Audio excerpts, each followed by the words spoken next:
Welcome to another Washing Up Chronicles, where I talk about the ups and downs of my home ed week and kind of reflect on what's making the rounds in the home ed world.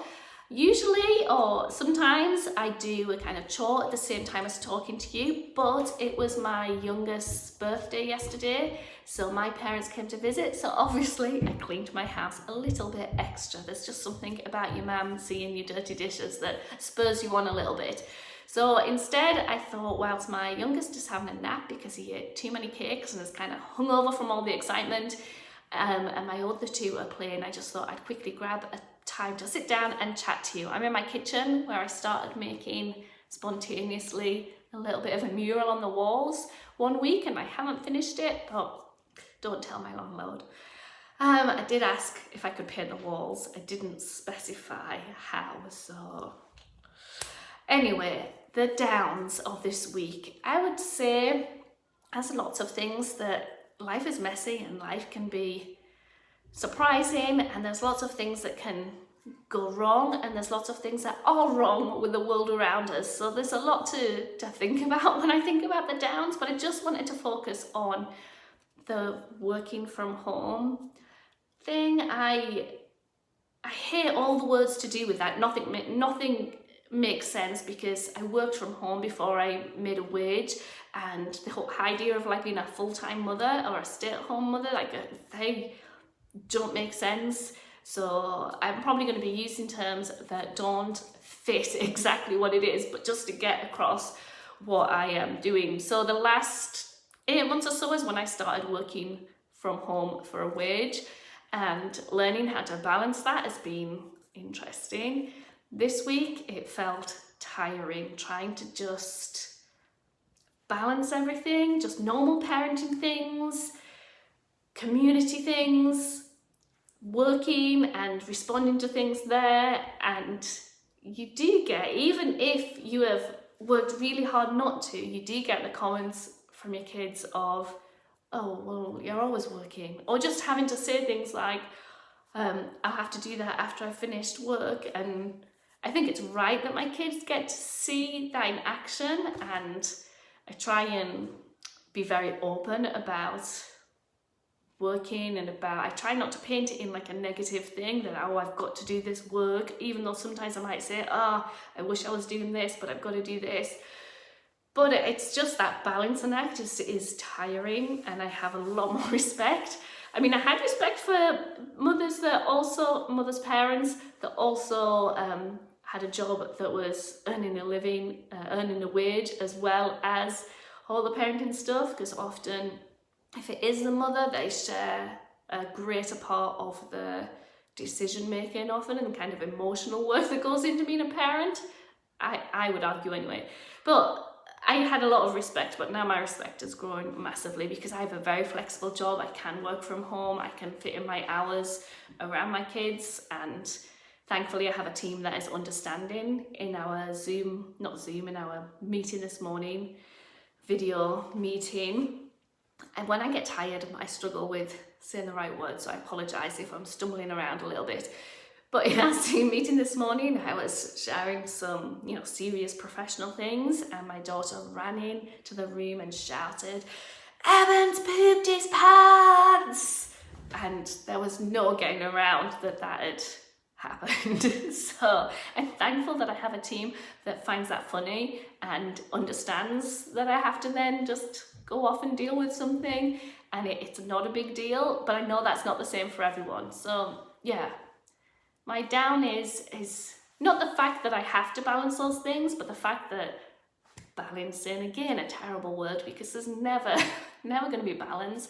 That tension of all of those different things is tiring today. Physically having to just extend your wake hours to fit everything in, but mentally having to switch to different gears, I feel that a little bit this week, and I definitely feel like this is a week where my home ed has suffered a little bit because of that tiredness, and then not necessarily in the evening where you might set up things for the next day.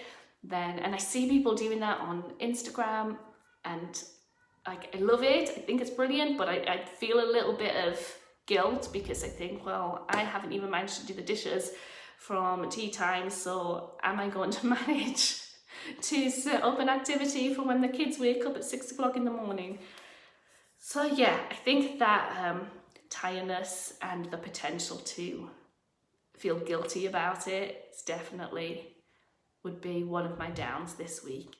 So the ups, I feel bad saying I don't know if there's many. Half term is weird, isn't it? Where you, we kind of hunker down a little bit and don't go out as much, and then the weather's been so terrible that we haven't even been able to escape to the quieter places. But this week has just kind of happened. It was nice to see my parents and have a little family party for my youngest turning 3.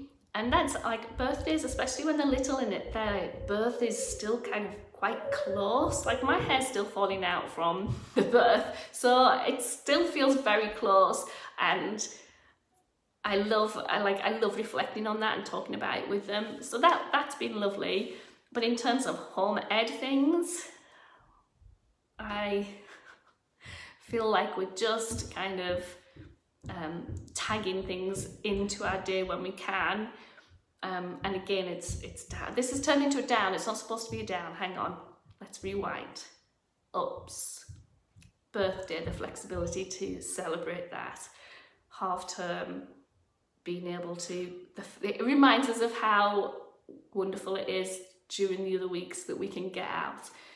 But it's not that I've had, a bad home ed week. It's just...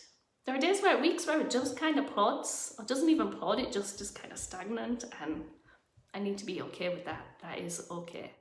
What's making the rounds? Well, I haven't seen this making the rounds, but I know that it will be making the rounds in people's houses when we look at the news and we see really heavy things happening, and in just our normal lives, heavy things that happen, and thinking about how we talk to our children about that. I think most home editors are really intentional about wanting to talk to their children about real life things, whether they're harder or not. But how do you talk about those things with your children while you are figuring it out yourself? I think that's where I find it hard. I'm more than happy. I'm very comfortable talking to my kids about difficult things. If I've worked through it myself and have some kind of answer. When I say difficult things, I mean things that might just be seen as difficult because of their age, or because it's not something that was talked about when we were younger, that kind of thing, but also difficult things in terms of injustice that we see in the news or around us in the lives of others.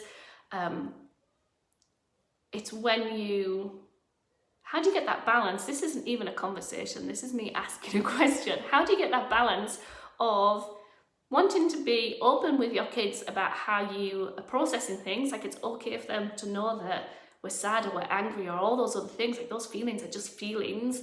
And how do you authentically portray that without it being like, oh, I'm modeling this behavior? And how do you authentically live that without overburdening your children, especially if you've got sensitive children?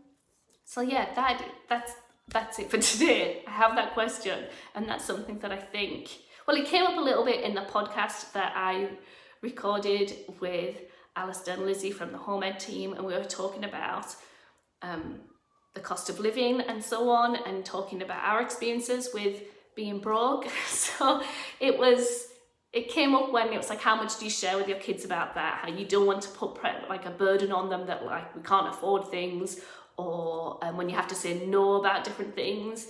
And so I guess that got it thinking in my head about being more intentional about how I talk to my children about things, and knowing that for some of my kids, they are sensitive to certain things, so that if something is mentioned just offhand by someone, that might play in their mind a little bit more.